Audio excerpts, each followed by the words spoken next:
위대한 수령 김일성 동지 탄생 112돌 경축. 오늘은 한람자들의 신고 받들어 전면적 국면을 열어나가는 투쟁의 존리에서 미치는 4월의 법명절을 맞으며 4월의 법명절을 뜻깊게 맞이하고 있는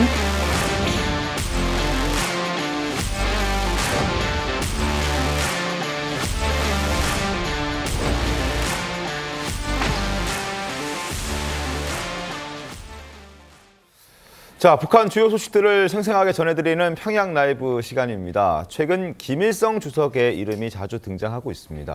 얼마 전에는 외교 비밀 문서가 또 공개가 되기도 했었죠. 이번에는 북한 노동신문이 사실은 김일성 주석이 태양절을 거창하게 경축하는 걸 안 좋아했다. 이런 보도를 했습니다. 어떤 의도로 이런 보도가 나왔을까요? 그 4월 15일이 태양절입니다. 네. 1912년 4월 15일에 태어난 걸로 알려진 김일성의 생일을 이제 기념하는 건데 그게 60주년이 되는 게 1972년 4월 15일이에요. 그때 김일성이 사실은 그렇게 대대적인 경축을 하는 거 이거 별로 좋아하지 않았다라고 하는 보도를 이제 노동신문이 1일 날 한 겁니다. 네. 사실은 그러니까 60년 전에 63년 전이죠.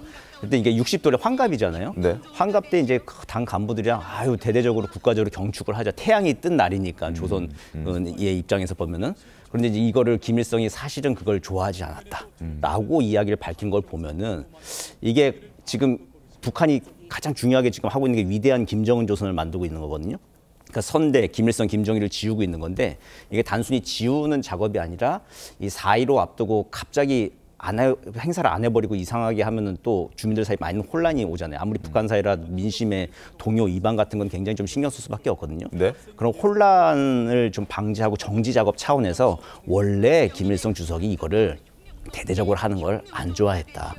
이런 식으로 지금 계속 이제 선전송동 작업들을 좀 하는 일환으로 좀 명분 쌓기를 하고 있는 거예요. 예, 예. 네. 태양절을 크게 하지 않기 위해서. 네, 크게 안 해도 괜찮다라고 이제 얘기를 하고 있는 거죠. 예. 자, 그러다 보니까 사실 뭐 작년부터인가요? 굉장히 좀 축소하는 느낌도 좀 있긴 했었습니다. 예, 그렇죠. 그 작년부터도 축소를 좀 했고 그리고 한 10여 년 전부터 보면은 김일성 주석 그 사망일 날 있지 않습니까? 네네. 거기에 그 금수상 태양궁전 참배를 김정은이 안 하기도 하죠. 그런 경우도 많이 있었고 했기 때문에 점점 이제 의미는 좀 줄어들고 있습니다. 그리고 특히 아버지 뭐 이제 지난번에 이제 2월 16일 광명성절 같은 경우에도 굉장히 좀 이렇게 축소하고 조금 거의 넘어가다시피 해가지고 조용히 넘어가고 있거든요. 이런 것들을 봤을 때는 어쨌든 김정은 위원장이 본인 통치 기반을 확고히 하기 위해서 자기만이 이제 원탑. 자기만 원탑. 네, 그렇다고 이제 선대를 갑자기 지워버리는 거는 그건 또 민심의 동요나 이반 혼란이 또 있을 수 있는 거기 때문에 원래 선대가 그런 것들을 뭐 이렇게 즐겨하지 않았다라고 하는 이야기를 자꾸 하면서 그 선대의 흔적 지우기를 일방적으로 하는 게 아니라 자연스러운 과정으로 지금 물타기 하고 있는 그런 상황으로 보입니다. 그러니까 지금 지적해 주신 것처럼 지금 원탑을 공고히 하기 위해서 아버지, 할아버지 이 선대를 좀 지우기 나섰다 이런 해석들이 지금 나오고 있는 그런 상황입니다. 자, 후계 구도하면 사실 얼마 전 저희도 전해드린 흥미로운 소식이 있긴 했었죠. 네, 최근 30년 만에 공개된 이 외교 문서에서 김일성이 생전에 덩샤오핑 중국 주석에게 김정일 부탁한다 이런 요청을 좀 했다고 한 사실이 공개가 된 겁니다. 김정일 정권 상당히 좀 오랫동안 유지됐었는데 왜 이런 걱정을 김일성이 한 건가요?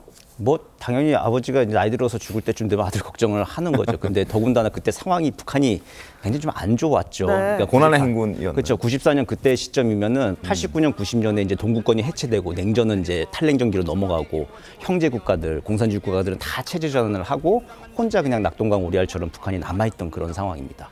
거기서 이제 자기는 벌써 이제 80이 넘은 이제 언제 내일 모레 할지는 모르는 그런 상황에다가 북한도 이제 94년도 그때 자연재해 상황들이 별로 좋지 않고 고난의 행군에 들어갈 때였습니다. 네.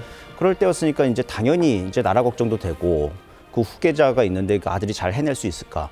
당연히 걱정을 좀 할 수밖에 없는 거고 그거를 이제 중국 뭐 덩샤오핑을 만났을 때 부탁을 했다라고 하는 게 이제 지난달에 이제 공개된 외교 문서에서 나온 맞습니다. 거예요. 한 30년 만에 공개됐는데 그 방대한 분량이 이제 공개가 됐는데 한 2,506건, 38만 쪽 그쪽 내용 중에 보면은 그때 한국 외교 당국이랑 이게 중국과 미국 이제 외교 당국들이 나눈 게 김정일 정권이 오래가지 못할 것이다. 뭐 이제 이런 얘기들을 나눈 게 많이 있습니다. 그러면서 이제 거기서도 이제 그 덩샤오핑이 또 역할도 이렇게 굉장히 뭐 김일성이 부탁을 했다 뭐 이런 얘기들도 한 걸로 나오고 막 이제 이러고 있어요. 그거 나와가지고 그래서 이제 김일성 주석이 상당히 그때 생각보다 많이 걱정을 했구나라고 하는 거를 다시 한번 확인을 하게 된 거죠. 그리고 그 공개된 외교 문서를 보면 임주혜 변호사님, 김일성 주석의 사망 원인도 굉장히 의문이다. 그러니까 자연사라고 우리 알고 있는데 이게 아닐 수도 있다라는 얘기도 좀 전해지고 있지 않습니까? 네, 해당 외교 문서를 보면은요, 94년 김일성 주석은 심근경색 때문에 사망을 했다고 북한 당국은 공식적으로 밝혔지만 이것이 아닐 수도 있다, 이런 각국의 반응들이 담겨 있습니다. 네. 러시아 쪽에서도 그러니까 타살 가능성을 언급했던 그런 문건들이 지금 나오고 있는 부분이 있고요. 주한 불가리아 대사 역시도 과연 심근경색이 직접적인 사인이 맞느냐, 이런 의구심을 표하기도 했습니다. 중국 쪽에서는 당시 뭐 과로라든가 심장 질환의 이상이 겹쳐서 사망한 것이 맞다, 이런 입장을 폈다는 내용도 담겨 있는데 이 당시의 이 죽음을 놓고도 이 사인에 대해서 여러 가지 이야기가 각국에서 나왔다, 이런 부분을 이 외교문서를 통해 확인할 수 있습니다.